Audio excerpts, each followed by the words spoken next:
management? Yep, so I'm currently the Director of Operations on the Supply Chain Management Association. This is my second year on the board. Last year I was Community Service Director. Okay. So within supply chain, particularly within our classes, we use a lot of writing when it comes to group projects and group assignments. Primarily the upper level supply chain classes are case studies. So we do a lot of case study essays as well as different groups. It's primarily like recommendation based, and so whenever you're given a case study, you're able to analyze the case itself and then provide a recommendation. So it's more of a persuasive and analytical, either paper or kind of group presentation that you put on. Okay, and then Yep. So can I use an interview or internship? Yeah. Okay. So an example would be this past summer when I was working at BP. I ended up analyzing a proposal for 5 different suppliers amounting to $1 million to $1.5 million. And so in order to analyze which one of the suppliers had the best proposal, I ended up going back and writing a recommendation to award. And so within supply chain, a recommendation to award paper is basically taking components of different stakeholders. So whether that is your quality person, your health and safety, your technical line, taking all of their feedback and input, and then writing a paper that determines which one you want to choose. Okay. So it'd be really good to understand different business journals, different business cases. APICS is a supply chain journal base that is really good, as well as looking at like Fortune 500 and Forbes Business. Those are really good knowledge. Also within companies itself, they have a lot of different resources that you can use. So based on other internship experiences, there would often be like a template that you use, and you're supposed to go through, read how to use the template, and then you can fill out it based on like your writing style or the project that it's looking for. Okay, and then So typically they're group projects. Within the supply chain department, we often emphasize a lot of capstone or case studies. And so I know you're freshmen, so in like 2 or 3 years you'll be able to get there. And so these are group assignments. Typically cases can be anywhere from like 2 to 3 pages to 10 pages. Not only within the department, but also outside. Michigan State offers a lot of opportunities for students to go through and do a case itself.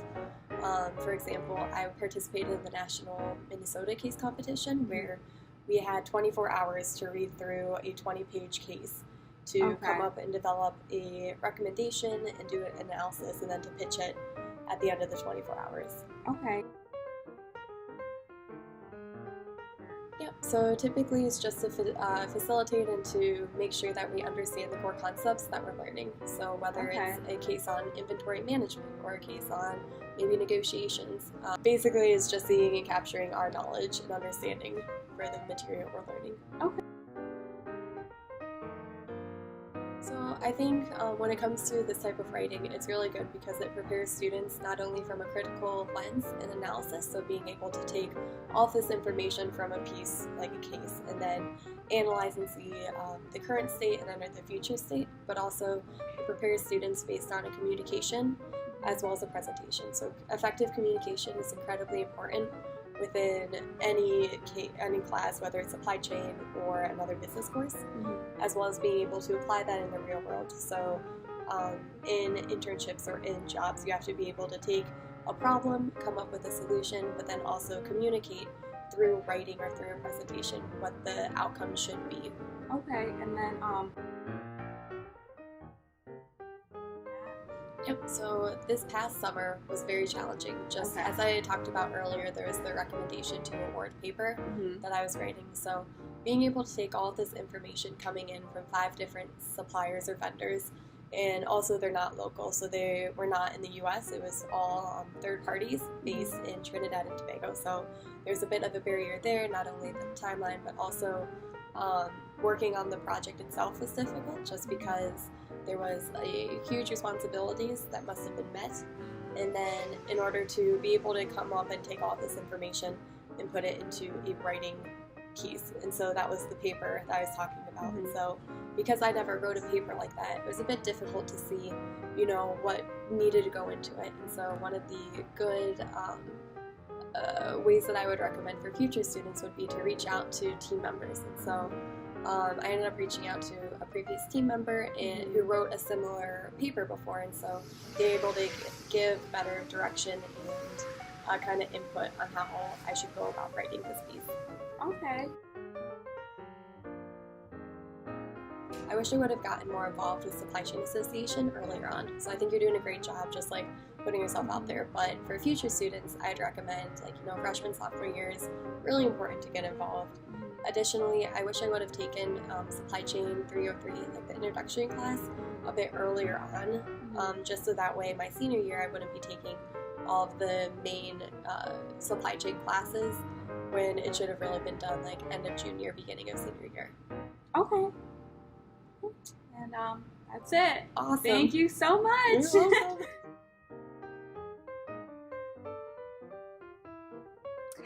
So, with my interview with Sarah, I learned that in a lot of supply chain classes, there's a lot of group projects, and in upper classes, there's a lot of case studies and capstones. And the case studies and capstones help students learn all the core concepts within supply chain management, and it helps them solve problems analytically.